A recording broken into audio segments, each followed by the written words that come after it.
Di sini ngerasa senang banget bisa jadi moderator di event kali ini yang akan disampaikan langsung oleh speaker kita, yaitu Bang Muhammad Marjan, dengan topik What is Motion? Motion is Solution. Jadi terima kasih kepada teman-teman yang udah join pada event kita kali ini, dan diharapkan untuk kedepannya teman-teman bisa menghidupkan kameranya untuk bisa konsentrasi terhadap apa yang disampaikan oleh Bang Muhammad Marjan. Jadi teman-teman langsung aja tanpa basa-basi, kita langsung masuk ke materi. Halo Bang Marjan. Halo. Sebelumnya mohon maaf nih Bang, lagi di mobil jadi minta maaf deh, gitu. Izin ya Bang. Santai, kemewahan abad 21, bisa bikin acara dimanapun berada. Oke Bang, lanjut Bang. Oke. Pertama-tama mohon diaktifkan dong untuk share screen-nya biar saya bisa langsung ke materi saya. Ini masih disable. Oke Bang, sebentar ya Bang. Oke, pertama-tama selamat malam. Assalamualaikum warahmatullahi wabarakatuh. Selamat malam. Salam sejahtera, Om Swastiastu, Namo Buddhaya, salam kebajikan. Oke, selamat datang di Medan Debaters Academy. Kenalkan, nama saya Muhammad Marjan, atau yang lebih sering dipanggil Dimar. Pasti banyak bertanya, kok Muhammad Marjan kok jadi Dimar? Sederhananya Muhammad terlalu mulia dan Marjan terlalu manis. Jadi ketika itu pas SMP, pas pertama kali sirup Marjan keluar, saya nggak mau dibully, jadi saya menemukan nama saya sendiri. Muhammad diambil D-nya dan Marjan diambil Mar-nya. Jadi sedikit manisnya kemuliaan. Apalah itu, pokoknya jangan dibully. Ya, seperti itu. Ya, jadi panggil saya Kak Dimar, Kang Dimar, Kak Marjan boleh juga, cuman akan lebih enak ya kalau kita senyamannya aja dipanggil deh, tidak masalah. Oke teman-teman, saya akan share screen saya. Oke, pertama saya mau ngasih tahu dulu, jadi saya undang teman-teman untuk benar-benar memperhatikan materi ini, karena nanti di akhir acara, bukan di akhir acara, tapi nanti di akhir nanti saya bakal evaluasi, dan nanti akan ada 3 atau jawaban yang paling bagus, dan yang paling bagus nanti bakal saya kasih buku ini. Ini namanya buku Who Rules the World. Ini karangan Noam Chomsky. Saya rasa kalau teman-teman di Better harusnya tahu itu. Jadi Noam Chomsky ini pengarang buku yang udah menerima banyak bestseller. Ini udah nulis salah satu penulis terbesar tentang kebijakan luar negeri di dunia. Ini asli dari Amerika, jadi siswa saya datang pergi ke sana dan pas pulang saya minta beli ini. Jadi ini bukunya bekas saya baca, tapi saya belum selesai membacanya, jadi sangat bagus sekali ya kalau umpamanya. Ini bukunya berbahasa Inggris, oke, seperti itu. Oke, jadi silakan disimak dengan baik, mudah-mudahan dapat buku ya. Oke, oke teman-teman, ini materi saya adalah, jadi pertama kenalkan dulu, saya itu siapa sih, kok berani-beraninya ngasih gitu. Oke, pertama nama saya itu Muhammad Marjan, saya itu guru pada dasarnya, dan saya adalah debater yang sudah sangat lama. Jadi saya pertama kali belajar debat itu ketika saya SMK, dan di SMK itu komunitas bahasa Inggris tidak ada, dan komunitas debat itu tidak ada. Jadi kebanyakan ilmu yang saya dapat itu otodidak. Nah kebetulan saya ketika kecil itu jualan koran, jadi saya sudah terbiasa dengan isu-isu dunia, jadi itu yang menjadi modal saya ketika saya di SMK.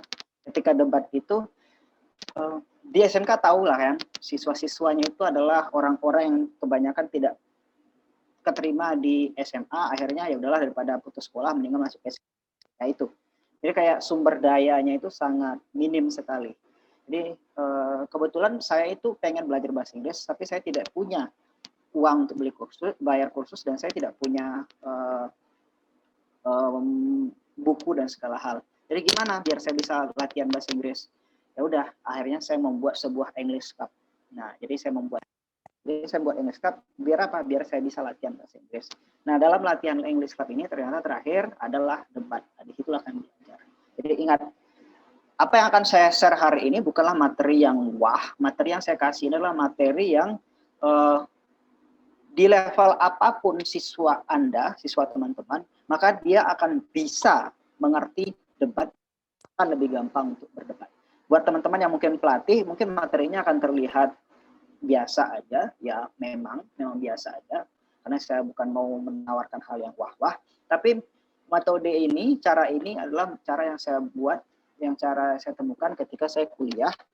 Ketika itu saya saya melatih dan gimana caranya biar saya bisa mengerjakan skripsi gitu. Nah, jadi setelah saya formulasikan, oh ternyata debat itu sama kayak bikin skripsi seperti itu. Ya udah, kita lanjut saja ya.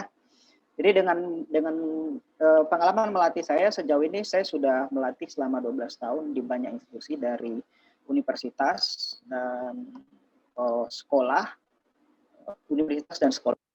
Prestasi terakhir saya itu saya berhasil membuat tim Riau lolos ke quarter final di NSDC tahun lalu, kemudian juga beberapa kali dan di beberapa kali juga siswa saya lolos ke tingkat NUDC di nasional. Okay. Nanti CV saya bisa dibagikan dan menurut saya bukan itu yang pengen teman-teman. Okay. So motion is motion. So what is the problem? The importance of knowing where to start your argument. Presented Medan Academy of Medan Debaters Forum. Okay. Saya adalah founder of Socratic Institute juga. Ini semacam startup kecil yang fokus nanti untuk public speaking, bahasa Inggris, dan kemampuan matematika ke depan. Jadi, ini apa sih maksudnya motion is a solution? Saya rasa ini jarang ya orang melihat motion itu sebuah solution. Nah, jadi motion is a solution. Sebelumnya apa itu motion? Motion itu kayak gini. Contoh kayak di South Sudan School Uniform. Dewan ini percaya di Instagram, TikTok adalah mudarat. Umpamanya kayak this house would legalize abortion. This house support death penalty for corruptor. Nah, mosi itu ya adalah kayak sebuah statement yang bisa diperdebatkan, mempunyai alasan untuk perdebatkan. Ada alasan untuk pemerintah, ada alasan untuk oposisi. Sederhananya seperti itu. Nah, biasanya seorang debater ketika dia ketemu motion, hal yang dilakukan pertama adalah membuat argumen. Pendekatannya biasanya kausatif. Pendekatannya biasanya kayak sederhana sekali, kayak kalau umpamanya di Sudan School Uniform, contoh kita ambil kayak gini, kita akan melarang school uniform. Iya, soalnya kalau tanpa school uniform kita lebih gampang untuk siap-siap sekolah, kan. Kita akan bayar school uniform, iya, karena kalau pakai school uniform nanti orang miskin nggak bisa sekolah. Jadi pendekatannya kayak kalau A maka B, kalau A maka B. Nah itu biasanya kalau newbie debater, kalau debater baru. Ini tidak salah, karena memang kedalamnya nanti selanjutnya memang seperti itu. Tapi menjadi susah kalau umpamanya seorang debater itu berangkatnya dari seperti itu, dia tidak terbangun dasar masalahnya seperti apa. Nah, jadi ujung-ujungnya argumen yang dibuat itu menjadi asumtif semua. Asumtif itu kayak bisa jadi, bisa tidak gitu loh. Cuma berdasarkan asumsi. Nah, kalau ketika kita teman-teman mungkin ada apa? Kalau ketika kita buat skripsi pasti yang pertama tanyakan itu kayak masalahnya apa sih? Nah, kebetulan saya lulusan dari FKIP Bahasa Inggris. Jadi ketika membuat skripsi, saya itu disuruh cari problem. Nah, kalau di FKIP itu biasanya penelitian kami itu ada namanya PTK, penelitian tindakan kelas. Jadi kayak apa sih masalah yang kamu temukan dan apa yang kamu tawarkan. Ambil satu ketika topiknya itu saya pengen berbicara tentang speaking. Saya pengen mencari masalah tentang speaking. Bagaimana bicara orang umum. Nah,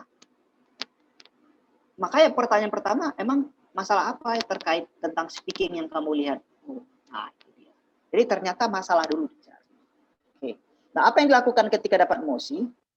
Biasanya siswa itu akan panik atau langsung buat argumen. Nah, ini bisa, tapi akan sangat sulit. Kita langsung aja. Oke, teman-teman. Nah, ini what is. Nah, teman-teman, ini realita ya.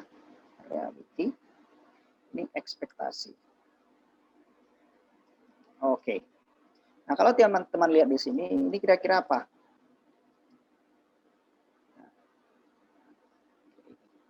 Sekarang saya tanya deh, di sini ada yang belum punya pasangan? Kalau belum, angkat tangan aja. Oh, udah pada punya pasangan semua. Oke, bagus. Berarti kalau gitu ya. Oke, ya udah. Nah, kadang-kadang kita anggaplah kayak gini. Umpamanya kayak kita itu pengen katakanlah seorang cewek. Seorang cewek itu pasti pengen punya, katakanlah dia pengen punya pacar. Oke, pengen punya pasangan gitu kan. Nah, tapi kenyataannya dia nggak punya. Dia nggak punya. Dia nggak punya. Oke. Ekspektasi dia kayak gini. Nah, ini kalau nggak salah ini namanya jungto. Jadi expectation-nya adalah dia pengen punya pacar. Oke. Ini ekspektasinya. Oke. Nah, di sini ketika kenyataannya dia tidak punya pacar, harapan dia punya pacar. Ya kan? Nah, masalah adalah jarak antara realita dan ekspektasi. Nah, seorang yang mempunyai ekspektasi harapannya punya pacar seperti ini, itu akan mempunyai masalah yang berbeda kalau umpamanya ekspektasinya cuma seperti ini. Nah, ini. Oke. Kalau ekspektasinya cuma seperti ini, maka masalah dia itu hanya sampai di sini doang. Masalah dia itu hanya sebesar ini. Oke. Ini masalahnya cuma sebesar ini. Tapi kalau umpamanya ekspektasinya itu di sini, maka masalah dia adalah sebesar ini.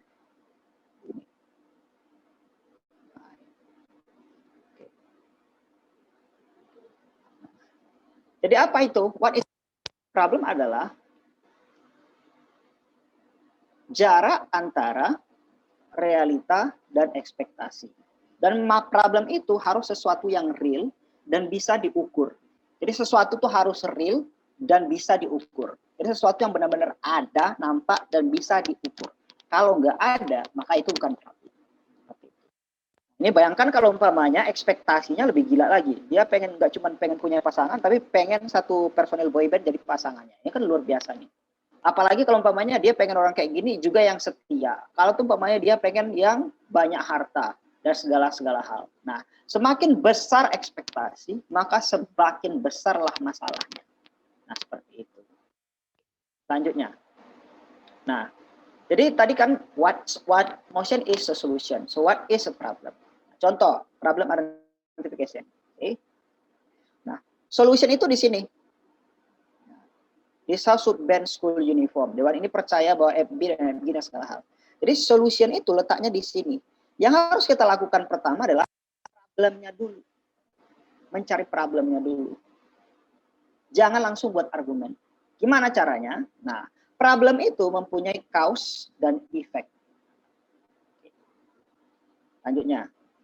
Jadi what is the problem? Nah, kalau kira-kira di sini masalah problemnya apa? Mungkin bisa langsung dicek di grup atau langsung di mute. Menurut teman-teman ini masalahnya apa? Apa nama problemnya di sini? Mungkin bisa dicek di grup atau diketik.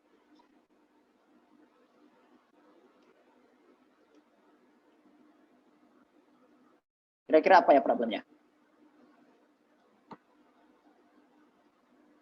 Oke. Ya, nama problemnya adalah jomblo. Nah, yang harus kita lakukan adalah kenapa sih seseorang itu jadi jomblo? Jadi nama problemnya adalah jomblo atau being single. Oke.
Oh, maaf teman-teman, ini laptop saya restart, jadi mohon tunggu sebentar ya. Saya sedang restartnya.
Sebentar ya teman-teman ya, ini laptopnya baru dihidupin lagi.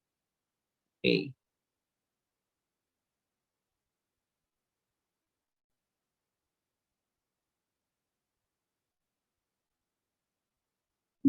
Hmm.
Halo, Bang Marjan, gimana Bang?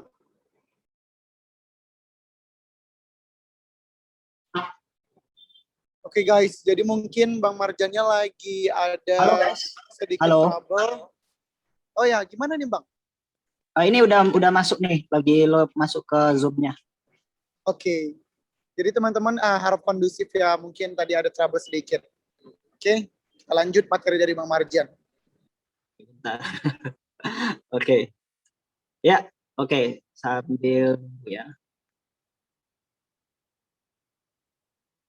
Oke. Nah, tadi kan kita udah sampai ya. Jadi problemnya itu adalah tentang jomblo. Nah, sekarang oke, ini baru masuk ke Zoom-nya. Oke. Maaf teman-teman, tapi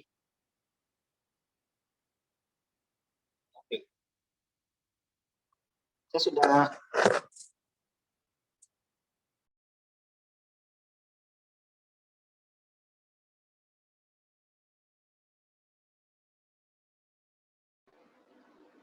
oke. Share screen lagi ya. Saya share screen lagi ya. Bisa diaktifkan lagi share screen-nya? Oke Bang, sebentar ya Bang. Oke.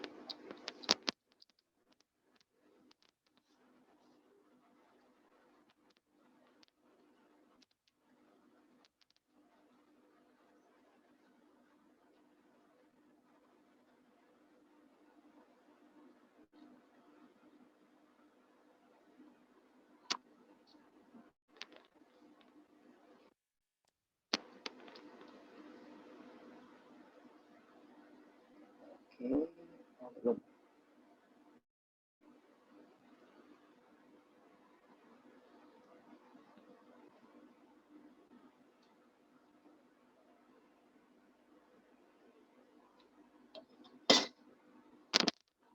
Sudah?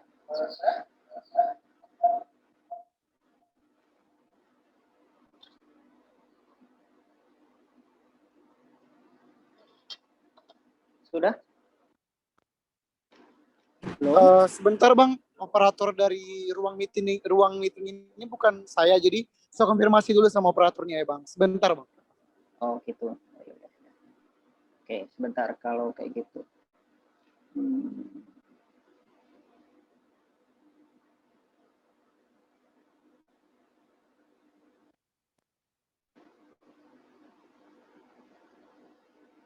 Oke. Teman-teman kalau umpamanya operatornya belum ngasih izin, kira-kira gimana ini? Kalau enggak saya kasih share link aja sama mereka biar kita bisa langsung. Iya mungkin begitu aja Bang untuk sementara. Nanti kita konfirmasi lagi ya Bang. Mohon maaf Bang atas ketidaknyamanannya ya Bang. Oke, sebentar. Oke, itu link untuk Zoom apanya? Bentar.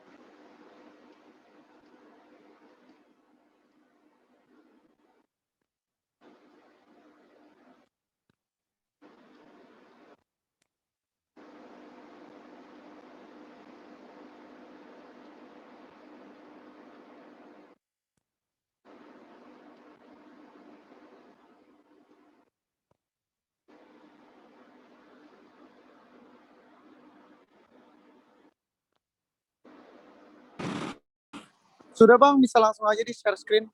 Oke. Oke. Bentar. Oke.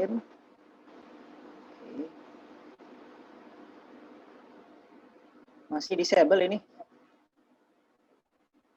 Ini masih.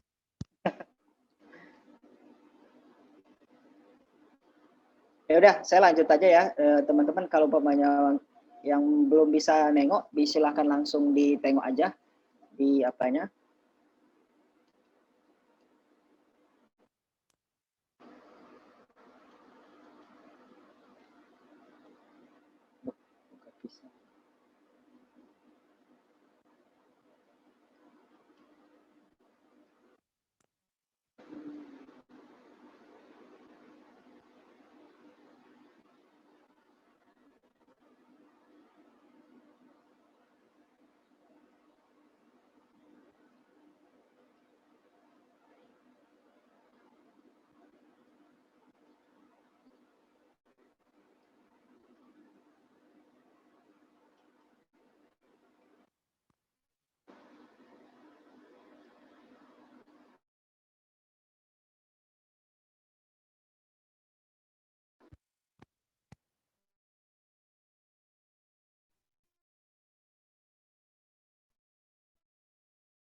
Oke, teman-teman.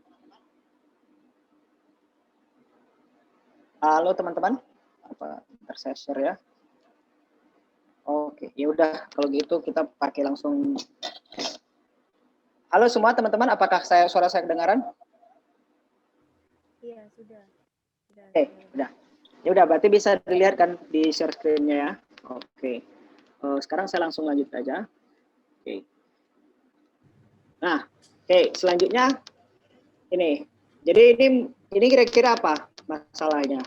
Jadi ini adalah tentang jomblo. Nah, sekarang saya tanya sama teman-teman, kira-kira ini kalau kenapa sih seseorang itu kenapa seseorang itu tidak bisa memiliki pasangan? Pasti banyak alasan dong. Kira-kira apa-apa saja? Mungkin bisa langsung diketik di chat room, kenapa seseorang tidak punya pasangan. Silakan chat box-nya diketik aja. Kira-kira apa saja yang menyebabkan seseorang tidak mempunyai pasangan? Silakan.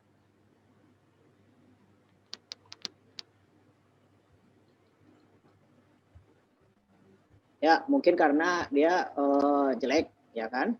Atau umpamanya bisa jadi karena dia miskin. Atau mungkin karena dia, ya maaf, mungkin karena terlalu kurus. Atau mungkin dia jelek gitu kan. Kayak suka marah, miskin, bisa karena mungkin let's say bahkan bisa karena kayak dia tuh bau gitu, atau umpamanya pemalas, banyak hal. Itu dia kan. Nah, akibat dari kejombloannya apa yang terjadi? Kalau akibatnya ya banyak hal juga. Ini hostnya masih belum bisa di-share ya. Oke. Nah, banyak juga kenapa umpamanya karena hanya beberapa orang yang masuk ke dalam Google Jamboardnya. Takutnya teman-teman yang mau lihat ini nggak bisa lihat. Jadi mohon share-nya di share screen-nya diaktifin dong. Oke. Nah, jadi banyak kenapa seseorang itu jomblo. Nah, coba kita buatlah. Pertama umpamanya bisa karena miskin. Okay. Or because apa? Umpamanya bisa lagi karena ugly. Ya, ini kan alasan kenapa seseorang ya. Bisa jadi ada yang jelek tapi dapat pasangan. Ini banyak macam-macam. Tapi ini beberapa hal yang bisa, oke? Okay? Atau umpamanya kayak apa lagi?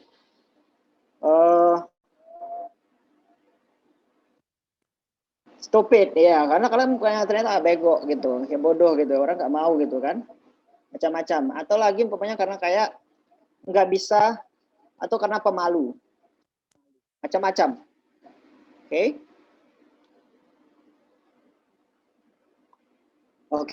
Oke, baiklah. Oke. Atau umpamanya karena sudah bisa share screen. Oke, alhamdulillah. Oke. Nah, ini dia. Jadi bisa jadi karena banyak hal ya. Bisa karena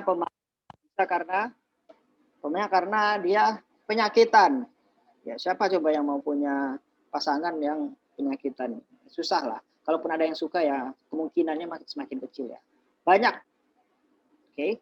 Nah, akibatnya apa? Akibatnya juga banyak. Bisa jadi umpamanya kayak dia sedih. Oke. Atau jadi depresi. Ini depresi beda ya sama sedih. Kalau sedih ya biasa aja gitu. Kalau depresi itu sampai ke bawah ujung pikiran. Atau umpamanya dia bisa juga jadi orang yang kayak jadi tidak semangat hidup, tidak semangat. Oke, banyak hal. Nah, ini kalau dari siswa saya itu mereka menemukan sebanyak ini, teman-teman. Sebanyak ini ya. Sebanyak ini. Banyak sekali. Karena mungkin standar pasangannya terlalu tinggi atau gengsinya. Nah, ini semua kaos. Ini adalah semuanya adalah kaos. Hal-hal yang menyebabkan kenapa seseorang menjadi jomblo. Efeknya juga banyak, ini dia. Oke. Depresi, dibully, tidak punya semangat hidup, jadi third wheel, rendah percaya diri, iri gitu kan. Merasa tidak berharga, kemudian hidupnya sendirian, bahkan nanti ada yang bisa gila. Ya gimana enggak gila? Kalau umpamanya seumur hidup atau katakanlah sampai umur 60 tahun masih sendiri juga, macam-macam ya. Nah, ini adalah problem Jadi problemnya adalah jomblo, akarnya adalah kaos tadi. Efeknya itu adalah dampak dari kejombloannya tadi itu seperti apa. Nah, mosi itu dua macam. Satu, mosi yang menyelesaikan kaos, satu lagi mosi yang menyelesaikan efek. Mosi yang menyelesaikan kaos itu namanya holistik atau secara menyeluruh, holistik. Mosi yang hanya menyelesaikan efek itu namanya mosi parsial. Mosi yang menyelesaikan kaos ini kita boleh memasang goal atau target tinggi. Sedangkan mosi yang efeknya hanya menyelesaikan efek, kita tidak boleh memasang target tinggi. Maksudnya gimana? Seperti ini. Nih contoh. Kalau umpamanya mosinya, this house would provide beauty class for single people, berarti yang diatasinya adalah tentang kejelekan tadi kan. Maka dengan menerapkan mosi this house would provide beauty class for single people, nanti orang jelek akan jadi cantik kan. Maka dengan demikian, ini holistik. Kenapa? Karena akar permasalahannya di kaosnya tadi. Tapi kalau umpamanya dia cuma sekedar kan menyelesaikan masalah lonely-nya, umpamanya this house would give discount, umpamanya kayak kita akan memberi lonely-nya, solusi emosinya adalah dewan ini akan larang film romantis, membatasi film-film romantis di televisi. Apakah dengan membatasi film-film romantis membuat orang jomblo nggak bakal semenderita kalau umpamanya tidak ada pembatasan film-film romantis seperti itu.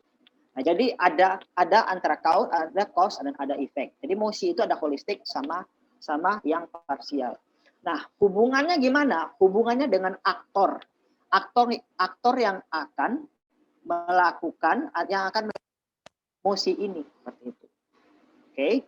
Nah, contoh, kalau umpamanya dia itu mosinya this house would provide beauty class for single people. Yang bakal provide ini siapa? Pemerintah kah? Oke. Nah, kalau umpamanya pemerintah, maka mekanismenya seperti apa? Siapa yang akan mengajar? Kemudian tujuan akhirnya apa? Nah, berarti nanti kita akan mengukur posibilitas atau bisa atau tidak dilakukan mosi tersebut. Atau umpamanya this house would subsidize plastic surgery. Nah, ini langsung kontan ini kan. Orang jelek langsung jadi ganteng. Tapi pertanyaannya, bagaimana cara melakukannya? Siapa yang akan melakukannya? Kemudian seberapa banyak uangnya? Nah, itu menjadi pertanyaan selanjutnya. Dan goalnya apa? Kalau umpamanya this house would ban romantic movie, nah, maka kalau umpamanya kita goalnya adalah untuk memastikan semua orang jomblo punya pacar, itu nggak bakal kejadian. Tapi kalau goalnya hanya sekedar to reduce the pressure toward the single people, nah itu mungkin bisa kejadian. Nah, jadi ketika sebuah mosi itu datang, kita harus tahu problem. Kita harus lihat kira-kira solusi atau mosi ini mengarahnya ke cause atau ke efek.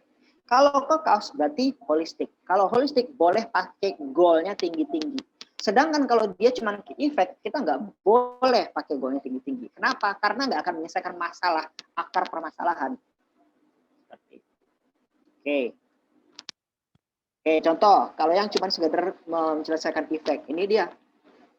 This also provide a platform for where people can talk about their life. Nah, ini nggak bakal menyelesaikan masalah, tapi setidaknya mereka yang kesepian atau mereka yang merasa tidak nyaman dengan kesinggelannya, mereka akan lebih bahagia gitu loh. Jadi ketika ini mereka akan bisa lebih bahagia, sehingga kalau umpamanya dampak dari kejombloannya itu beruntun gitu, jadi nggak semangat kerja atau menjadi rasa rendah diri, maka di situ akan terfasilitasi. Atau this house would make a website for people to make friend. Nah, ini dia. Ya, dengan ada website ini orang bisa mencari kawan-kawan seperti itu. Nah, selanjutnya setelah kita tahu problemnya, maka kita bisa memformulasikan ke policy tadi. Contoh, jadi pertama kita bakal bilang kayak gini. So, ladies and gentlemen, jadi ada masalah nih dalam anggaplah mosinya this house would where people can talk about their life. Oke, seperti ini. Jadi pertama yang kita harus lakukan, kita jelaskan. Saat ini banyak sekali angkatan kerja kita itu mempunyai masalah dalam mencari pasangan hidup. Mereka tidak bisa mencari pasangan hidup dan mereka hidup sendiri. Kesendirian ini membuat mereka menjadi orang yang kesepian dan berdampak terhadap produktivitas kerjanya. Ini berbahaya. Ketika produktivitas kerjanya tidak bagus, maka ini akan berdampak terhadap banyak hal. Dan segala hal. Maka dari itu kita harus mencarikan solusinya. Solusi yang ditawarkan oleh tim pemerintah adalah kita harus menyediakan platform di mana kita berbagi tentang kisah hidup. Sehingga mereka bisa menemukan seseorang untuk berbicara dan bisa mengerti bicara mereka setelah hal. Nah, siapa yang akan melakukan? Oke, bagaimana membuat platform dan siapa saja yang akan melakukan dengan platform ini? Bagaimana mekanismenya? Bagaimana di status quo-nya? Bagaimana kenyataannya? Dan goals-nya seperti apa? Kita tinggal bawa dalam bentuk argumen seperti itu. Oke. Selanjutnya.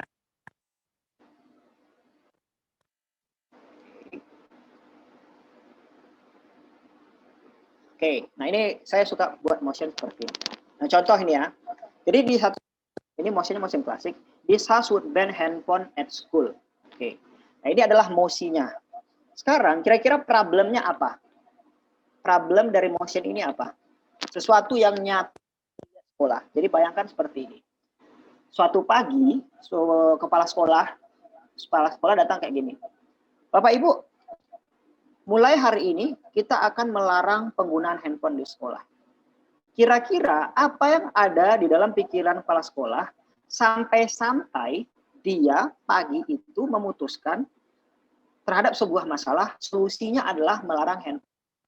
Kira-kira masalah nyata apa yang dilihat oleh si kepala sekolah sehingga dia berkeputusan bahwa handphone harus dilarang di sekolah. Kira-kira masalah apa? Silakan teman-teman diketik. Kira-kira apa? Jadi ingat ya, problem itu harus nyata, yang bisa diukur. Harus benar-benar nyata. Kira-kira apa pas? Bisa diketik di chat box. Kira-kira masalah apa saja yang mereka lihat? Games ketika belajar. Nilai siswa menurun. Oke, nilai siswa menurun. Games ketika belajar. Oke. Oke. Sekarang games ketika belajar. Emang kenapa kalau dia main games ketika belajar? Apakah itu masalah? Kenapa kalau umpamanya dia main games ketika belajar? Emang kenapa kalau dia main games ketika belajar? Apa salahnya dia main game ketika belajar? Dia main games nih, tapi ternyata pelajaran dia ngerti, bagus. Berarti nggak masalah dong. Ya udah kalau gitu ngapain kita mesti ngelarang handphone? Berarti itu bukan masalah yang nyata. Oke, nilai siswa menurun. Oke, nilai siswa menurun. Kira-kira ini bisa dilihat tidak? Bisa dong. Dilihat dari mana? Dari rapor. Nah, jadi satu ketika kepala sekolah itu ketika di akhir tahun mau tanda tangan nih, mau tanda tangan rapor gitu kan, tanda tangan satu, waduh, ini kok nilainya kecil ya, rendah ya, oke. Tengok lagi satu lagi, loh ini nilainya di bawah standar. Kita tengok lagi. Ternyata setelah kepala sekolah tanda tangani rapor-rapor, di situ kelihatan kalau ternyata nilai anak-anak ini rendah semua. Kira-kira masalahnya apa? Masalahnya adalah nilai siswa menurun. Nah, gitu. Nah, ini masalahnya adalah nilai siswa turun. Nilai siswa turun. Ini bayangkan pemain satu sekolah itu adalah sekolah favorit yang tiap tahun siswa-siswanya itu nilainya tinggi. Tapi di tahun itu siswa itu turun. Saking turunnya tidak ada yang bisa lolos ke namanya kayak universitas favoritnya. Maka ini menjadi hal yang krusial untuk kepala sekolah. Ini nggak bisa dibiarkan gitu. Nah, jadi kalau pemain nilai, kenapa? Karena nilai siswa itu konsekuensinya banyak kan. Nah, jadi dipanggil nih guru nih, oh, Bu Tuti, ini gimana ini? Nggak ngajar ya Bu? Ketika nggak ngajar baik-baik ya, nilai anak Ibu turun semua nih. Oh saya ngajar kok Pak. Ya udah, coba yang guru matematika nilainya kok kayak gini. Bapak ini gimana sih ngajar? Pas gurunya bilang, ya saya ngajar Pak. Saya ngajarin ini nih. Lah tapi kok kayak gini? Dipanggil semua guru. Semua bilang kayak gitu. Mereka ngajar. Terakhir satu guru bilang, ada yang aneh nih Pak. Jadi anak-anak itu ketika saya ngajar, mereka itu sibuk main HP, Pak. Gitu. Jadi ketika saya tanya itu nggak tahu, oh main HP. Terus guru yang lain, iya Pak di kelas saya juga. Oh iya Pak. Nah seperti itu. Jadi masalahnya adalah nilai siswa turun. Penyebabnya apa? Ya banyak hal. Kayak di sini adalah main games. Nah di sini main games. Apa lagi? Main FB. Oke. Chatting. Oke. Chatting, apa lagi? Nonton film. Banyak ya, banyak yang bisa terjadi. Nah, efeknya apa? Efeknya itu ya ini, efeknya itu tadi, nilai turun. Oke, tidak mengerti pelajaran. Tidak mengerti. Oke, kemudian tidak fokus. Banyak kan? Tidak fokus. Tidak fokus. Tidak fokus dan banyak hal. Oke. Nah, ini nilai siswa turun ini menjadi sesuatu yang penting untuk kepala sekolah. Kenapa? Karena kalau nilai siswa turun, nanti tidak diterima di kampus favorit, akreditasi sekolah menurun, kemudian pamor sekolah menurun, dampaknya nanti siswa yang masuk sedikit dan segala hal. Nah, maka masalah tentang nilai siswa yang turun ini adalah sesuatu yang urgent untuk diatasi. Apa solusinya? Ya udah, panggil semua guru-guru, kita bakal rapat. Kemudian panggil semua orang tua, besok kita rapat. Mulai langsung di depan orang tua, kepala sekolahnya kasih pidato. Bapak Ibu sekalian, Bapak Ibu memberikan kami kepercayaan untuk mendidik anak-anak. Bapak Ibu memberikan kami kepercayaan untuk membuat mereka lolos favorit. Tapi kami melihat ada masalah yang besar. Dan masalah itu adalah nilai siswa turun tahun ini. Nah, ini setelah kami identifikasi dengan guru-guru rapat semua, ternyata kurikulum kita masih sama, dari metode pengajaran juga masih sama, dari komitmen guru juga masih sama. Satu hal yang tidak sama adalah ternyata sekarang anak-anak itu kalau belajar sering main games, sibuk chatting, sibuk. Maka dari itu, per detik ini, per hari ini, kita akan melarang penggunaan handphone di sekolah. Nah, jadi seperti itu, konstruksi berpikirnya itu terbangun dengan baik. Mulai dengan problem, cari akarnya, cari dampaknya, baru cocokin dengan solusi. Nah, ketika this house would ban handphone, maka goalnya apa? Goal kami adalah, kami ingin memastikan tahun depan nilai anak-anak atau semester depan nilai anak-anak bakal naik sehingga mereka bisa diterima di kampus yang mereka inginkan. Nah, seperti ini. Nah, ini penting ditanamkan untuk siswa. Kenapa? Karena siswa harusnya di better new salah tempat gitu loh. Jadi mereka buat argumen, iya kalau handphone itu nanti bisa belajar dari internet segala hal. Nah, kalau umpamanya tidak dicari mulai dari problem, maka dia akan kesulitan meletakkan argumennya di mana. Ujung-ujungnya nanti perdebatannya jadi tidak jelas. Oke, contoh umpamanya kayak, iya tapi kan handphone bagus untuk main game, untuk hiburan. Iya dong, nanti kan handphone bagus. Kan ada anak-anak yang pakai handphone untuk serius, ada anak-anak yang tidak pakai serius. Macam-macam. Oke, nah, dari sini selanjutnya kayak gini. Nah, sekarang teman-teman, oh ya, sebelum kita selanjutnya ini, coba teman kalau ada pertanyaan silakan. Nanti setelah ini kita bakal latihan langsung dan teman-teman boleh memberikan pertanyaan terkait dengan materinya dulu. Sampai di sini silakan pertanyaan dulu.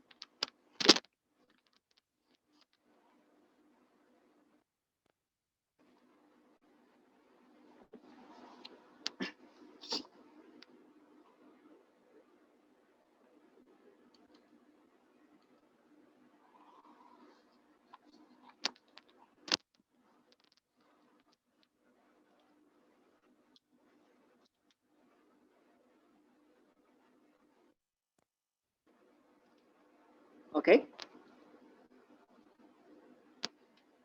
Boleh di-unmute aja langsung ya kalau umpamanya ada pertanyaan, tapi kalau umpamanya mau di chat juga boleh.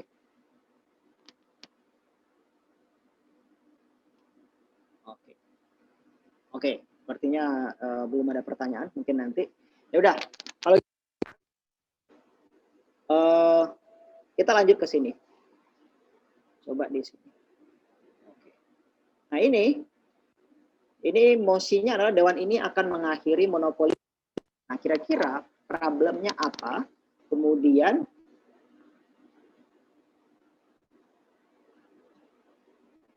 realitanya seperti apa? Problemnya seperti apa? Kemudian cause and effect-nya apa? Oke, silakan ditulis. Kira-kira problem di belakang motion ini apa? Sambil bantu untuk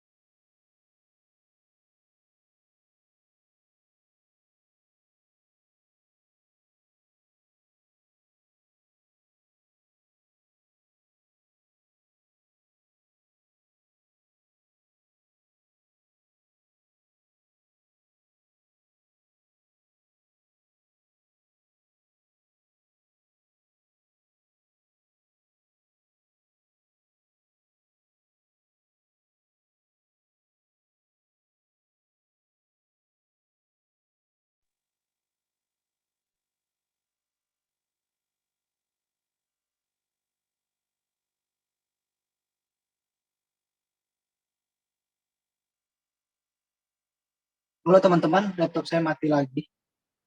Jadi saya langsung di sini aja ya, di handphone yang satu, di handphone ini saja. Silakan teman-teman sebutkan kira-kira problem yang ada di balik mosi tadi apa. Jadi mosinya adalah dewan ini akan mengakhiri monopoli energi oleh PLN. Kira-kira mosi, kenapa tiba-tiba untuk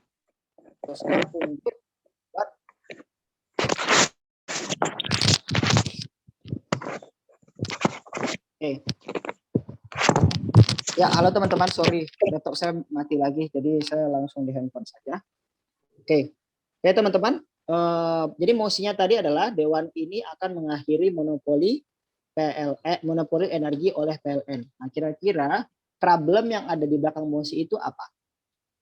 Jadi bayangkan suatu pagi yang cerah, tiba-tiba Jokowi bilang kayak gini, Max, amin, Max, kita mesti mesti mengakhiri monopoli PLN deh.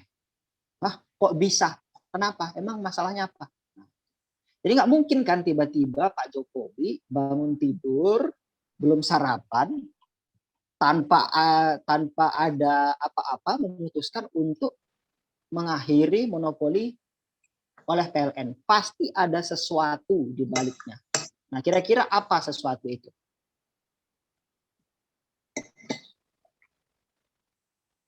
Oke.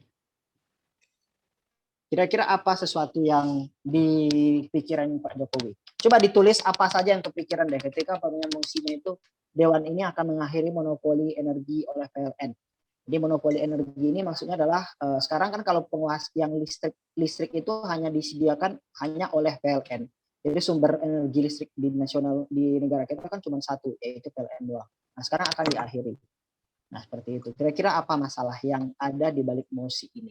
Kenapa tiba-tiba Pak Jokowi ngomong kayak gitu? Mungkin bisa ditulis apa saja, namanya kayak fenomena-fenomena yang baru. Listrik tidak terdistribusi dengan baik. Oke, bisa jadi itu ya, listrik terdistribusi dengan baik. Oke. Harga listriknya tinggi, mahal. Oke, dari Claudia. Oke, ini nanti ya. Oke, harga listriknya mahal. Oke, ini bisa jadi, tapi masih bisa lebih bagus lagi mungkin. Listrik tidak terdistribusi dengan baik. Oke, pertanyaannya kenapa dengan PLN tidak lagi monopoli, kenapa listrik bisa lebih baik? Oke. Bagaimana kita tahu kalau listrik ini tidak terdistribusi dengan baik? Apakah bisa diukur? Apakah bisa dibuktikan? Oke. Harga listrik tinggi, mahal. Oke, harga listrik tinggi, mahal. Oke, bisa jadi. Oke. Ada lagi? Yang lain mungkin? Harga listrik tinggi, mahal. Apakah dengan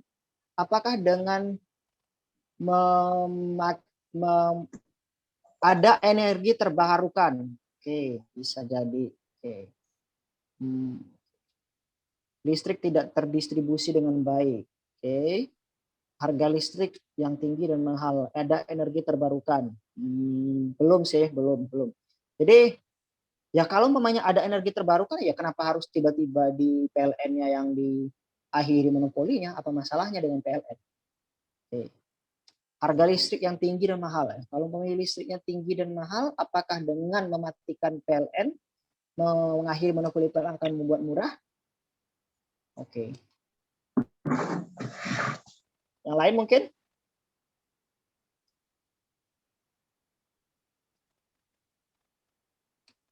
Ada perusahaan yang dapat menyediakan listrik dengan harga yang lebih rendah. Oke. Bisa jadi. Oke. Ada perusahaan lain yang dapat menyediakan listrik dengan harga yang lebih rendah. Oke. Terjadi proses pemonopolian energi oleh para petinggi PLN. Oke, menarik ini. Ini bagaimana kita tahu? Gimana caranya? Apakah bisa kita lihat monopoli ini? Bisa nggak dibuktikan? Nyata nggak tuh? Kelihatan nggak? Ada energi terbarukan. Terus kenapa tiba-tiba kalau ada energi terbarukan ya kenapa PLN-nya harus diakhiri? Kenapa nggak PLN-nya disuruh pakai energi terbarukan?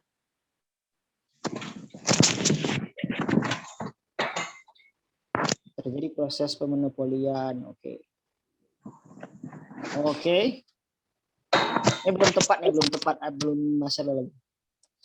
Saya kasih clue ya, Oke. Clue pertama adalah kayak gini.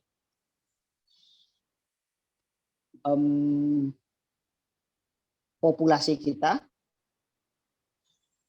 clue pertamanya adalah populasi.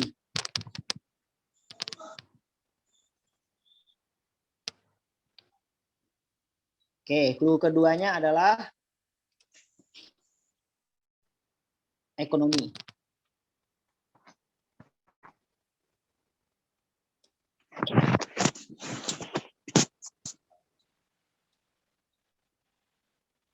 Oke. Ya, ini sebetulnya bisa dipakai semua.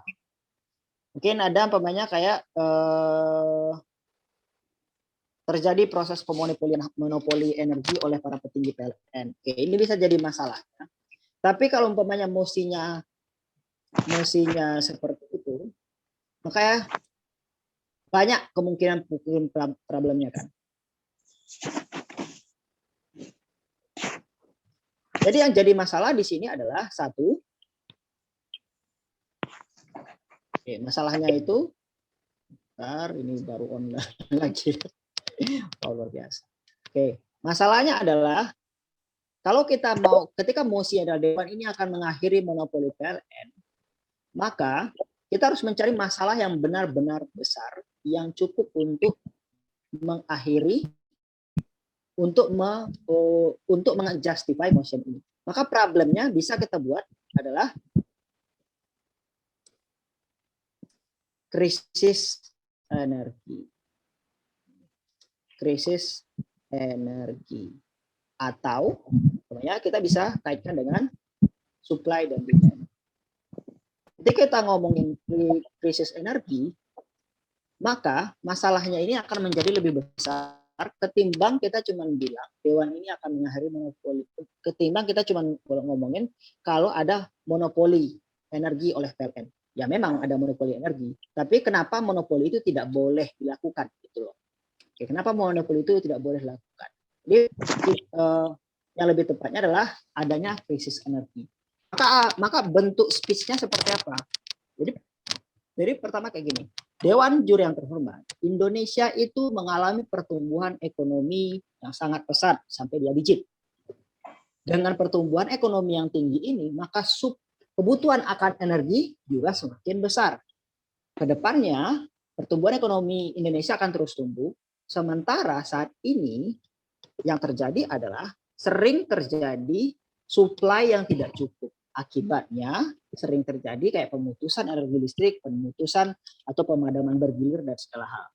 Oke, maka ketika krisis energi ini tidak diatasi, maka kedepannya akan mengganggu supply energi kita dan mengganggu pertumbuhan ekonomi kita. Dan pertumbuhan ekonomi tidak boleh terganggu. Maka bagaimana cara agar pertumbuhan ekonomi tidak terganggu?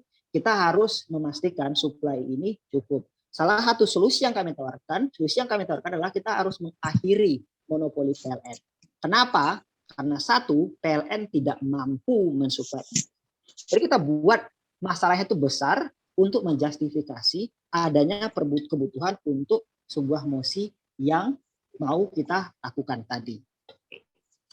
Nah, jika umpamanya tidak dibuat krisis, nah ketika umpamanya problem adalah krisis energi, maka di sini kita bisa sebutin kausnya apa saja. Oke, sekarang kira-kira kalau masalahnya adalah krisis energi, kausnya apa saja nih? Ya kausnya tadi karena kausnya adalah pertumbuhan ekonomi, pertumbuhan tinggi atau demand tinggi, demand tinggi. Oke. Nah, kemudian juga umpamanya kayak bisa kayak distribusi buruk. Atau apa lagi? Instalasi PLTA tidak PLTA-nya tua. Nah, banyak. Nah, efeknya apa? Efeknya bisa umpamanya kayak pemadaman. Kemudian pelambatan ekonomi dan banyak hal lain. Nah, jadi ketika umpamanya sudah seperti ini, maka argumen yang dibangun itu berdasarkan problem cause and effect tadi. Seperti itu. Oke. Nah, kita bisa latihan lagi dengan satu motion lagi. Contoh, umpamanya ketika kita ngomongin this house should provide sex education for student. Maka cause-nya adalah mereka umpamanya mindset-nya, the topic of sex is simple to talk about, lack of sex dan segala hal. Jadi kita harus memastikan ketika motion itu diberikan, kita harus melihat problemnya dulu. Contoh, mosi yang lain lagi. This house would castrate sexual offender for, kita akan mengkebiri pelaku kekerasan seksual terhadap anak. Problemnya kira-kira apa? Problemnya itu apakah hukumnya atau problemnya itu apakah hukum yang tidak kuat atau karena hal lain lagi. Nah, biasanya di dalam kalau umpamanya seorang debater bertemu motion seperti ini, mereka akan bilang kayak gini.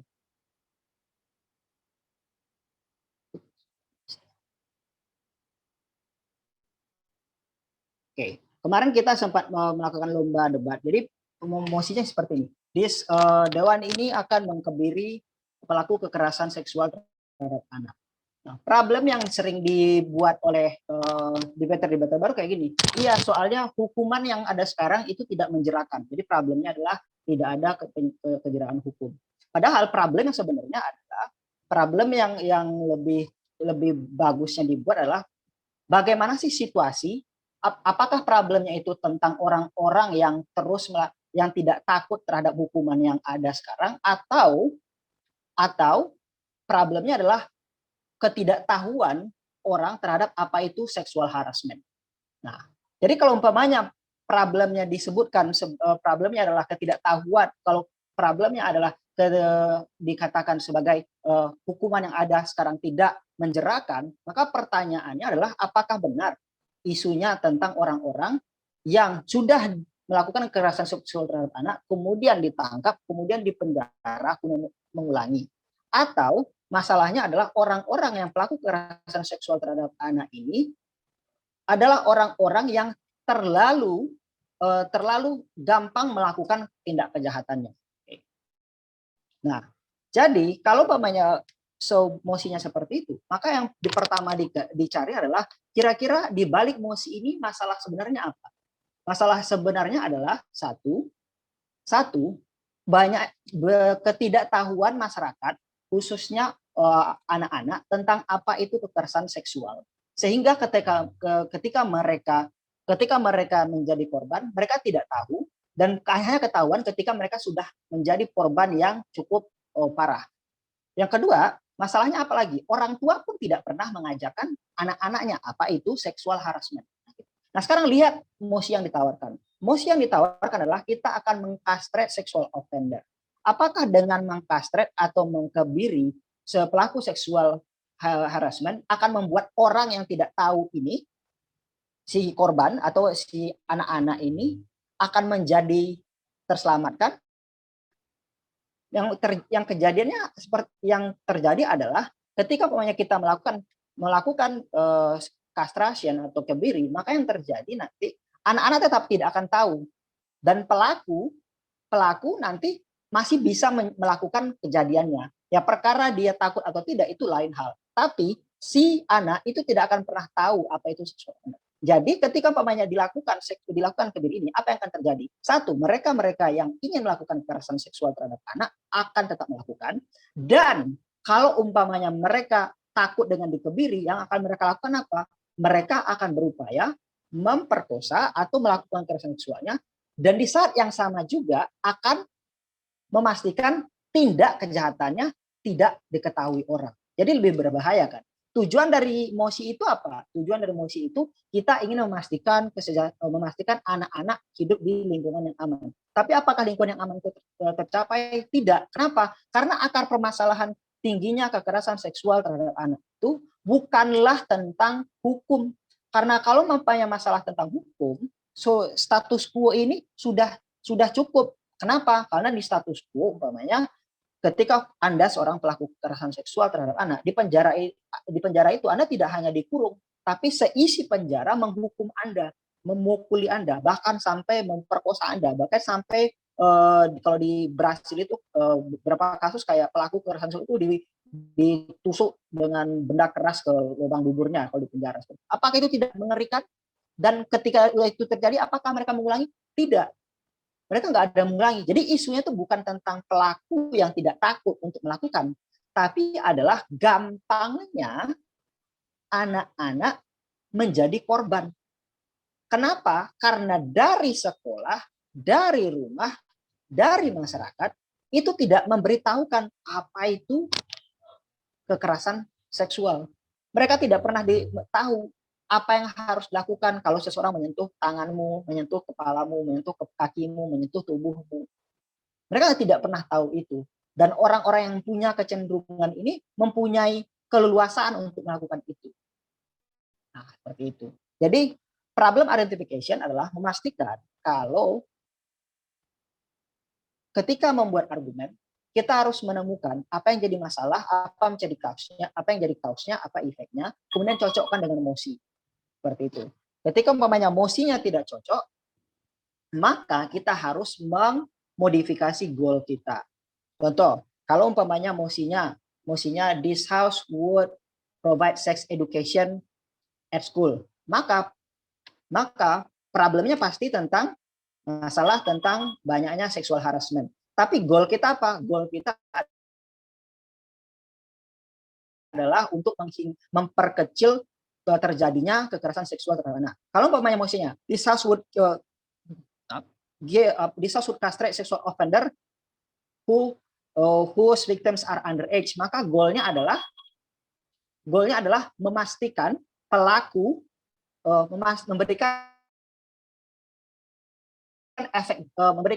menunjukkan keseriusan pemerintah terhadap isu seksual harassment terhadap anak. Atau umpamanya mosi yang lain.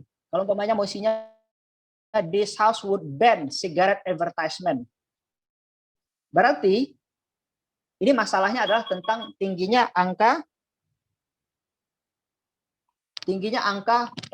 masalahnya adalah tentang tingginya angka penyakit yang disebabkan oleh merokok. Maka goal tim pemerintah itu tidak bisa, kalau mestinya di house would ban cigarette advertisement, itu nggak bisa. Goalnya adalah untuk menghilangkan jumlah perokok, untuk menurunkan korban perokok, korban dari asap rokok dan segala. Itu tidak bisa. Goal yang paling mungkin dicapai adalah mengurangi exposure atau persuasi untuk merokok di public places. Jadi goalnya adalah untuk mengurangi persuasi atau himbauan atau ajakan untuk merokok kepada mereka-mereka yang tidak terpersuasi sebelumnya atau kepada masyarakat umum. Tapi kalau umpamanya motionnya adalah this house would stop cigarette industry. Nah, ini baru goalnya adalah menghilangkan perokok. Atau umpamanya kalau umpamanya mosinya adalah dewan ini akan melarang sponsorship rokok dalam kegiatan olahraga. Nah, itu goalnya tidak bisa untuk menghilangkan perokok. Goal yang paling mungkin adalah untuk mengurangi persuasi merokok kepada masyarakat pecinta olahraga seperti itu, atau mengurangi exposure ajakan merokok kepada masyarakat. Nah, seperti itu. Jadi goalnya harus disesuaikan. Oke, sebagai kesimpulan, jadi problem identification adalah kita harus melihat apa sih masalah yang sebenarnya ada di balik sebuah motion. Motion itu tidak mungkin datang secara tiba-tiba tanpa ada masalah. Motion itu pasti ada masalahnya. Nah, tugas kita sebagai debater yang pertama adalah memastikan apa dulu masalahnya, mencari kausnya, mencari efeknya. Kemudian ketika kita telah ketemu kaus efeknya, baru kita cocokin dengan solusi. Kira-kira solusinya itu mengarah ke kaus atau ke efek. Ketika ke kaus, maka kita boleh membuat membuat goal yang tinggi. Sedangkan kalau solusinya hanya cocok untuk efek, maka kita hanya bisa membuat solusi atau goal yang rendah seperti itu. Oke. Nah, ketika udah ketemu goal ya, maka kita bisa menentukan bagaimana cara melakukannya, cause and effect-nya. Oke. Nah, terakhir, tapi kan ini untuk cuman motion praktikal, motion yang policy debate. Tidak. Pada dasarnya, mau motionnya seperti apapun, tetap saja ada masalahnya. Umpamanya, this house believe that smoking is bad. Ya, tetap aja masalahnya masih sama. Ya kan? Nah, jadi itu cuma perkara bagaimana kita mengatur dalam bentuk kasus kita. Seperti itu. Oke, teman-teman. Mungkin untuk sementara itu dulu yang bisa saya jelaskan. Umpamanya ada pertanyaan, silahkan untuk disebutkan. Terima kasih. Saya kembalikan kepada moderator.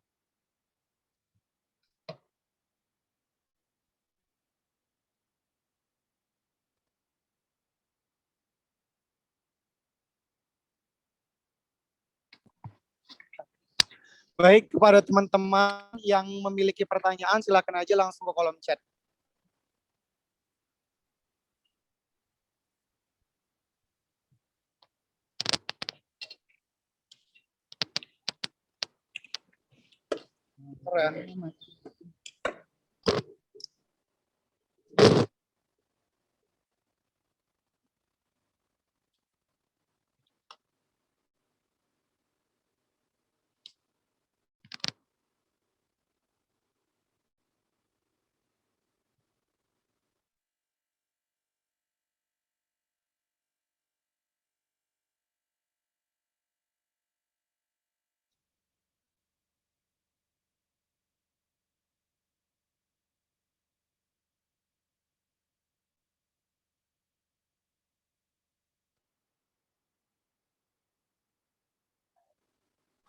Baik Kak, ada pertanyaan dari Desi nih. Pertanyaannya, Kak bisa share yang berbeda nggak? Misalnya THW, THR, THBT. Oke. Gimana tuh Kak kira-kira? Bisa THW, THBT. Oke, contoh kita ambil yang THW dulu ya. Oke, contohnya kita ambil THW. Oke. Kalau umpamanya emosinya tadi ini kan THW ya tadi ya. Kalau THBT. Masa di jalan nggak bisa? Kalau umpamanya dia dalam emosinya, bentar. Kak bisa share hint untuk mosi yang berbeda. Misal this house would, this house regret, sama this house believe that. Oke, untuk motion this house regret. Oke, untuk motion this house regret itu intinya adalah seperti ini. Kita menyesali X karena Y. Contoh kayak gini. Kita menyesali this house regret the rise this house regret. Oke, kita ambil mosinya sederhana dulu ya. This house regret the narrative of Dewan ini menyesali narasi pelakor negatif itu. Atau umpamanya saya lebih tertarik untuk share tentang ini deh. Dewan ini menyesali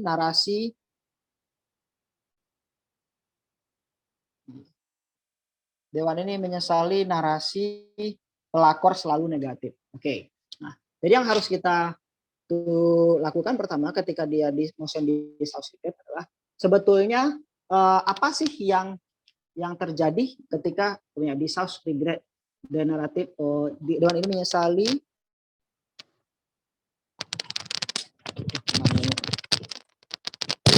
Halo, saya kedengaran?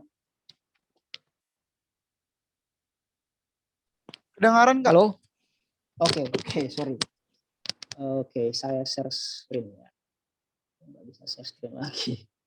Oke, kalau di South Regret itu intinya kita harus mencari problemnya dulu. Umpamanya umpamanya kayak emosinya Dewan ini menyesali narasi pelakor selalu negatif. Oke, berarti emosi ini tentang apa? Emosi ini adalah tentang problem yang ada di balik emosi ini seperti apa? Makanya masalah berkaitan dengan pelakor ini contoh kayak bully terhadap wanita. Kemudian apa lagi? Umpamanya kayak penghakiman, atau umpamanya yang paling besar adalah bullying, ya kan? Kenapa sih bullying terhadap wanita itu terjadi? Apa sih yang menyebabkan bullying itu terjadi terhadap wanita yang menjadi pelakor? Nah, jadi masalahnya yang harus kita cari pertama adalah kenapa seseorang itu umpamanya mau menjadi pelakor. Dia mau menjadi pelakor karena satu umpamanya kayak si wanita ini karena umpamanya kayak ada yang mendekati dia ternyata dia udah menikah. Oke. Jadi masalah yang kita mau lihat dalam di South Regret ini seperti apa? Di South Regret Dewan ini menyesali narasi pelakor selalu negatif ini sebetulnya apa yang paling besar? Umpamanya masalah yang paling besar mau kita ungkap adalah tentang bullying terhadap pelaku pelakor atau penghakiman terhadap pelaku pelakor. Penghakiman terhadap pelaku pelakor itu sendiri. Nah, ya kenapa dia dibully? Kenapa dia dibully? Karena umpamanya orang-orang yang membenci pelakor itu adalah orang-orang yang merasa terancam suaminya diambil, atau yang pelaku pelakor tersebut. Saya tidak bisa berbicara kalau umpamanya tidak saya tulis. Bentar ya, emosinya kemarin. Oke. Apakah bisa di share screen?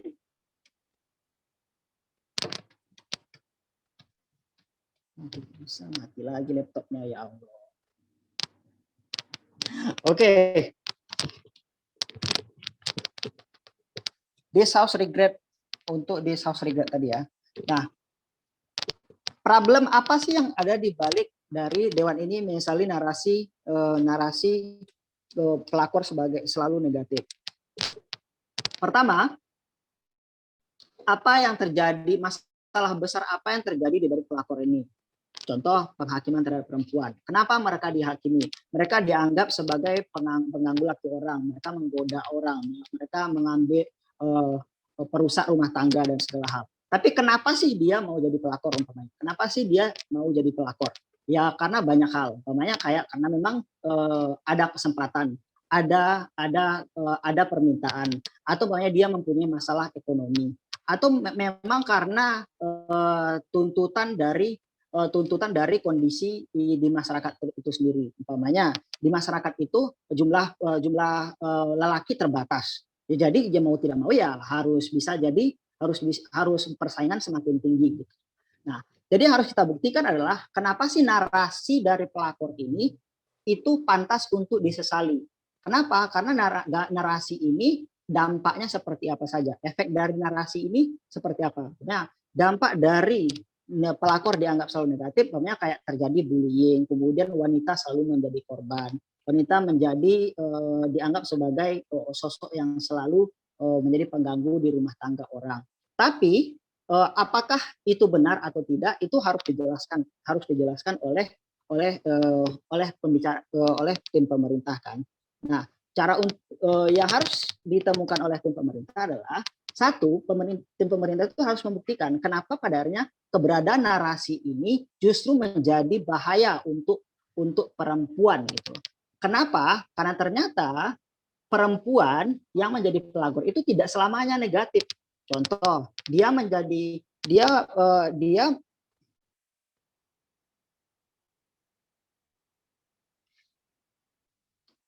Oke. Oh, ini ada pertanyaan lagi. Oke, yang saya selesaikan dengan the house regret tadi dulu ya. Jadi kita harus melihat kenapa sih seseorang itu mau menjadi pelakor dan kenapa alasan tersebut bisa dibenarkan. Jadi umpamanya seseorang itu mau menjadi pelakor bukan karena kemauan dia, tapi karena ternyata ada orang yang ingin dia sederhananya kayak gini. Saya mau jadi pelakor itu bukan karena saya mau merebut suami kamu, tapi kenapa? Karena ternyata suami kamu yang pengen mengambil saya.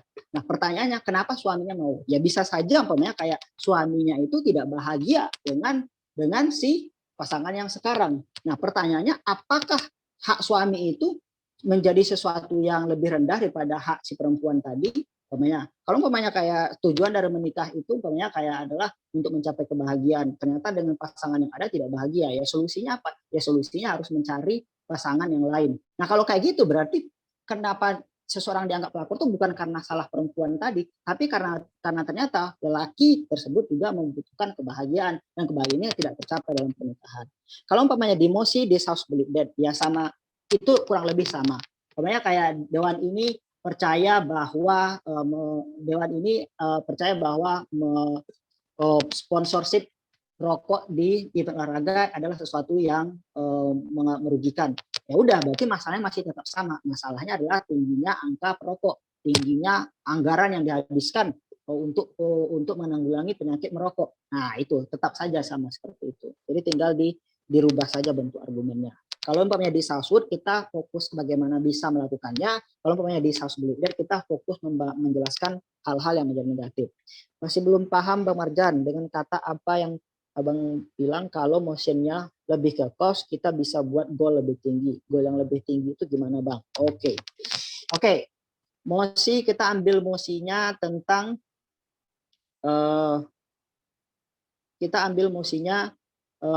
tentang Dewan ini akan memberikan death penalty terhadap koruptor. Dewan ini akan bisa give death penalty to koruptor. Oke. Nah, sekarang kita lihat apa sih yang menyebab masalahnya di balik mosinya apa? Masalahnya adalah korupsi kan. Oke, sekarang apa yang menyebabkan korupsi itu terjadi? Oke. Penyebab dari korupsi terjadi itu apa saja? Apakah memang karena orang tidak takut terhadap hukuman yang ada sekarang, sehingga hukumannya itu harus diganti dalam bentuk hukuman mati, atau karena hal lain? Oke. Nah, atau masalahnya itu lebih dari sekedar rasa takut. Nah, jadi kita lihat nih, kenapa di satu negara terjadi korupsi? Korupsi itu terjadi karena banyak faktor. Satu, umpamanya ketidakpastian hukum. Dua, bisa jadi karena sistem birokrasinya yang lebih parah, yang sangat buruk. Atau tiga, tinggi beratnya ongkos politik untuk pemilu. Empat, umpamanya kayak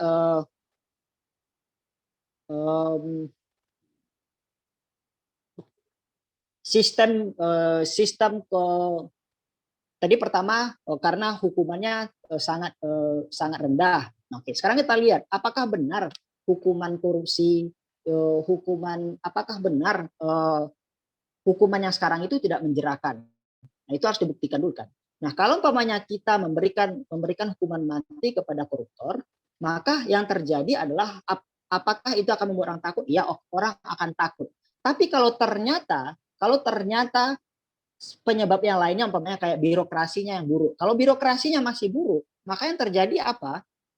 Ya tetap saja orang mungkin akan takut karena ada penalti, tapi ternyata yang menjadi masalah adalah birokrasinya nih. Birokrasinya parah nih. Ribet sekali. Yang terjadi adalah ketika umpamanya pakai mosinya, kalau umpamanya mosi disalsut kita akan memberikan hukuman mati, jumlah korupsi akan tetap ada, orang mungkin bakal takut, tapi karena birokrasi, masalah utamanya adalah birokrasi, maka orang akan lebih hati-hati dalam melakukan korupsinya. Kenapa? Karena masalah utama dari korupsi tersebut bukan masalah kepastian hukum, bukan masalah hukumannya tidak menjerakan, tapi lebih kepada kesempatannya terlalu besar. Kenapa kesempatan besar? Birokrasinya yang terlalu ribet. Birokrasi yang terlalu ribet. Kemudian ongkos politiknya yang terlalu mahal. Jadi ujung-ujungnya orang akan tetap korupsi, tapi mereka akan lebih hati-hati. Nah, seperti itu.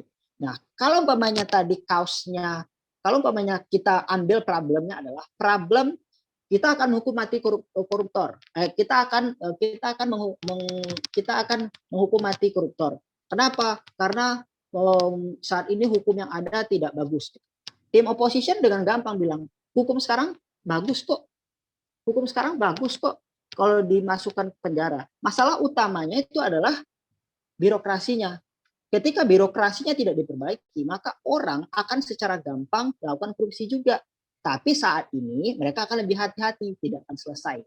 Nah, kalau umpamanya mosinya kayak gini, Dewan ini akan menerapkan e-budgeting. Dewan ini akan mereformasi birokrasi. Maka baru kita bisa membuat goal yang lebih tinggi. Kenapa? Karena masalah utamanya adalah birokrasi tadi. Oke. Jadi argumennya kayak gini, Dewan Juri yang terhormat, kami sebagai tim pemerintah mendukung mosi ini. Mosi ini adalah kita akan melakukan reformasi birokrasi secara besar-besaran untuk mencegah korupsi. Oke. Problem yang ada di balik korupsi di Indonesia adalah birokrasi kita yang sangat berlibat. Ketika umpamanya birokrasi ini sangat ribet, orang-orang yang awalnya tidak mau korupsi itu terpaksa oleh sistem untuk melakukan korupsi. Mereka yang awalnya masuk sebagai orang yang baik-baik saja itu terpaksa, dan mereka yang tidak mau korupsi itu juga terpaksa melakukan. Mereka yang tidak mau untuk berpartisipasi mereka akan dikeluarkan. Nah, dengan mereformasi birokrasi kita, maka nanti korupsi tidak akan terjadi. Kenapa? Karena satu, untuk melakukannya susah. Nah, oke. Atau contoh lain, kita pakai umpamanya mosinya Dewan ini akan membuat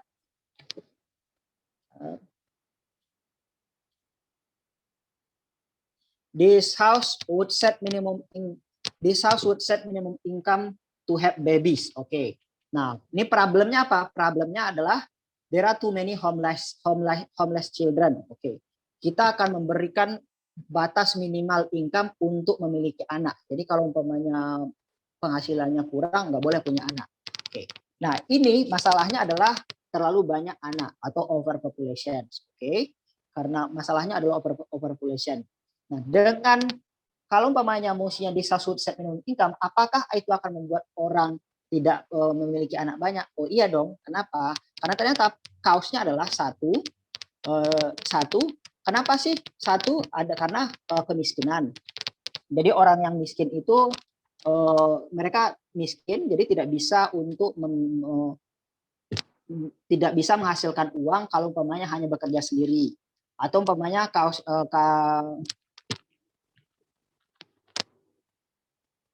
halo, ya Allah ya Tuhan. Oke. This house would set minimum income to babies. Nah, kausnya adalah satu, umpamanya kayak parents are financially tidak secara finansial mencukupi. Nah, jadi problemnya adalah tentang terlalu banyak overpopulation. Kenapa sih terjadi overpopulation? Nah, dengan set minimum income, maka yang terjadi nanti satu, mereka kalau umpamanya kamu pengen punya anak, kamu harus punya penghasilan sekian dulu. Kalau kurang dari sekian, maka tidak boleh punya anak. Nah, dengan dibatasi untuk memiliki anak dengan income sedemikian, maka nanti kalau dia pengen punya anak, dia harus punya penghasilan dulu. Jadi seumpamanya dia penghasilan belum cukup, maka dia nggak bakal punya anak. Nah, seperti itu. Kalau umpamanya penghasilannya masih kurang dari 1 juta, ya kamu nggak boleh punya anak. Kalau penghasilan sudah 2 juta, baru boleh punya anak. Alasannya apa? Ya karena kamu harus mencukupi kebutuhan anakmu, kamu harus mencukupi kebutuhan keluargamu, dan segala hal seperti itu. Oke. Oke. Oke, atau umpamanya saya kasih contoh lagi tentang kemarin mosi yang ada di lomba saya adalah Dewan ini akan memberikan batasan minimal income untuk menikah. Jadi kita akan Dewan ini akan memberikan ambang batas penghasilan. Dewan ini akan memberikan ambang batas anggaran untuk pesta pernikahan, untuk pernikahan. Oke, jadi Dewan ini akan menetapkan ambang batas anggaran pesta pernikahan. Nah, problemnya di sini apa? Problemnya adalah adanya paradigma atau tekanan sosial bahwa pernikahan itu harus meriah, pesta pernikahan itu harus meriah. Oke, penyebabnya apa? Penyebabnya karena satu, budaya masyarakat yang hura-hura. Kedua, kemudian adalah penyebabnya tidak adanya financial literacy. Penyebabnya apalagi? Adanya budaya mahar yang mahal di masyarakat. Apalagi penyebab yang lain? Penyebab yang lain adalah exposure terhadap budaya glamor yang ada di televisi dan di media. Dampaknya apa? Dampaknya adalah efeknya dari narasi bahwa menikah harus meriah adalah satu, dampaknya banyak keluarga atau pasangan yang baru menikah itu terlilit utang, atau mereka yang pengen menikah akhirnya kesulitan karena orang tua dari pasangan tidak menyetujui karena dianggap belum bisa menyediakan pernikahan yang meriah, atau mereka yang ingin menikah itu menjadi kesulitan untuk memenuhi anggaran tersebut. Dampak yang lain, banyak mereka yang akhirnya memutuskan untuk tidak menikah dan banyak hal begitu. Nah, problemnya tadi adalah ketika mosinya itu akan menetapkan ambang batas pernikahan, maka kita bisa membuat goalnya. Dengan membuat ambang batas ini, maka goal kita adalah mereka yang ingin menikah itu bisa menikah tanpa harus ketakutan dijudge oleh masyarakat, atau mereka yang ingin menikah bisa menikah kapanpun mereka mau selama itu mereka mampu untuk melakukan pernikahan seperti itu. Nah, jadi fenomenanya yang terjadi adalah orang kan banyak tuh menikah cuman karena bikin pesta pernikahan yang besar-besar. Karena apa? Karena ya anggapan kalau nggak di meriah berarti nanti nggak dianggap sebagai pernikahan yang bagus. Itu kan semacam tekanan sosial. Nah, dengan mosi ini maka yang terjadi adalah, jadi nanti pemerintah bakal ngomong ini, Dewan Juri yang terhormat, kami sebagai tim pemerintah mendukung penetapan ambang batas biaya pernikahan. Kenapa? Karena di masyarakat sekarang ini ada masalah nih. Masalahnya adalah pemahaman bahwa pernikahan itu harus meriah. Nah, ini membuat masalah yang besar terhadap masyarakat, membuat masyarakat yang ingin menikah itu menjadi kesulitan, membuat mereka yang ingin menikah itu takut dijudge, membuat mereka yang ingin menikah akhirnya salah mengalokasikan uang tabungannya, sampai akhirnya mereka harus berhutang-hutang nih. Jadi untuk memenuhi ekspektasi masyarakat dia harus berutang dan segala. Ini tidak bagus dibiarkan. Hal ini terjadi kenapa? Karena satu, adanya tekanan sosial, dan kami melihat tekanan sosial ini tidak akan hilang sendirinya. Yang kedua, adanya ketidakmapanan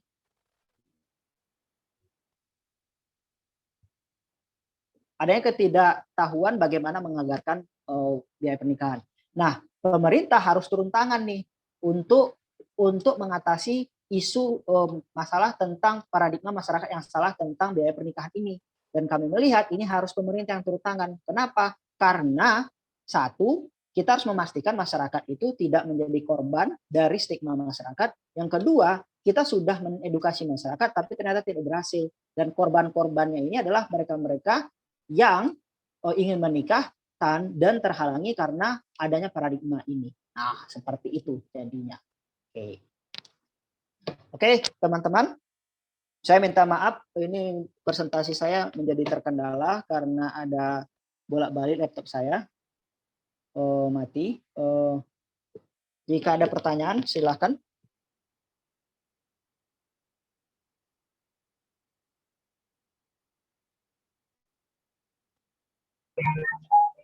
Jadi bagi teman-teman yang masih ingin bertanya lagi, langsung aja di kolom chat ya.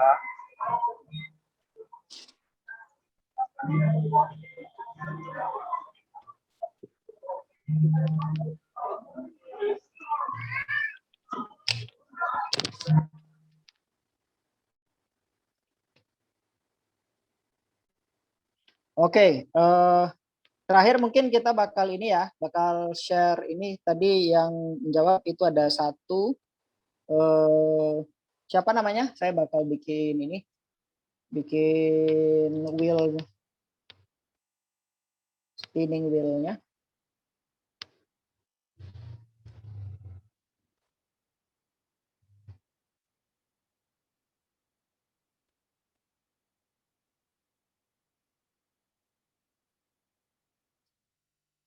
Oh, namanya di. Oke, ini Kayla. Kayla, kemudian apa lagi ini ada Andip. Kemudian Desi Puspitasari. Oke, Desi. Kemudian apa lagi? Oka. Oka.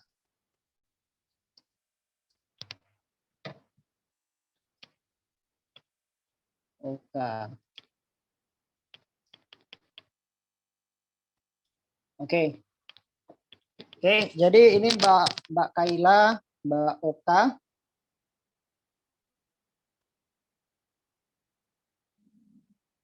Kameranya bisa balikkan dulu gimana caranya. Oke.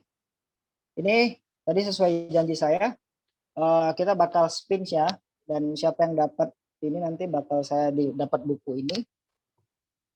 Oke. Tapi ini bukunya aja ya. Kalau untuk ongkirnya nanti masing-masing ya. Oke.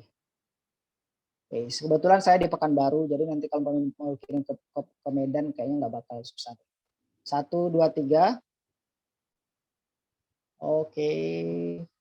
Dan oke, selamat Andip, kamu mendapatkan buku Who Ruled the World. Oke. Oke, terima kasih. Selamat buat Andip yang udah dapat hadiah dari Bang Marjan. Oh ya Bang, sebelum menutup, jadi buat teman-teman peserta untuk bersedia dibuka kameranya karena kita bakal ngadain foto bersama. Oke teman-teman yang masih belum buka kameranya, langsung aja dibuka kameranya. Mana lagi nih, tunjukin dong wajah-wajah gantengnya, wajah-wajah cantiknya. Oke, Bang Genta udah buka, Bang Joyce udah buka. Ya lagi mana teman-teman?